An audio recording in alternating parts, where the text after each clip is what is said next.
Article 20 में दूसरी बात यह भी कही है कि सजा उस समय के कानून के अनुसार दिया जाएगा। जिस समय आपने अपराध किया उसी हिसाब से आपको सजा दी जाएगी।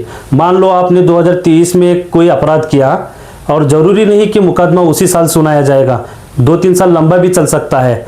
2024 में जब कानून बदलेगा तो आपको क्या 2024 के कानून के अनुसार सजा दी जाएगी? नहीं, 2023 के कानून के अनुसार सजा दी जाएगी।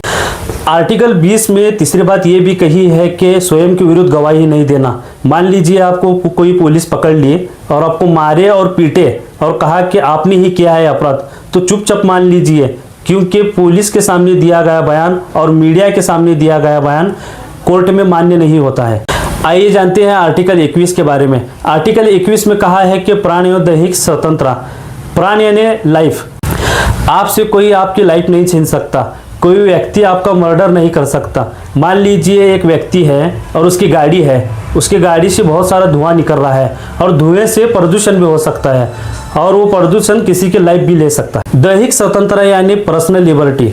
मान लीजिए एक लड़का और लड़की है और अपने पसंद से शादी करना चाहते हैं और उसको रोकने के लिए ना ही उसके माता पिता रोक सकते हैं, ना ही उनके धर्मगुरु रोक सकते हैं, ना ही उनका समाज रोक सकता है।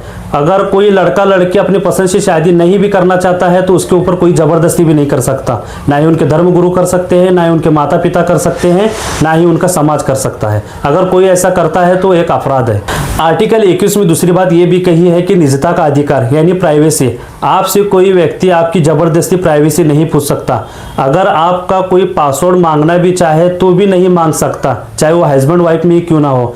एग्जाम्पल के लिए अरविंद केजरीवाल का मोबाइल पकड़ लिया ईडी ने और पूछ रही है कि पासवर्ड क्या है। अरविंद केजरीवाल ने कहा कि आर्टिकल 21 नहीं पता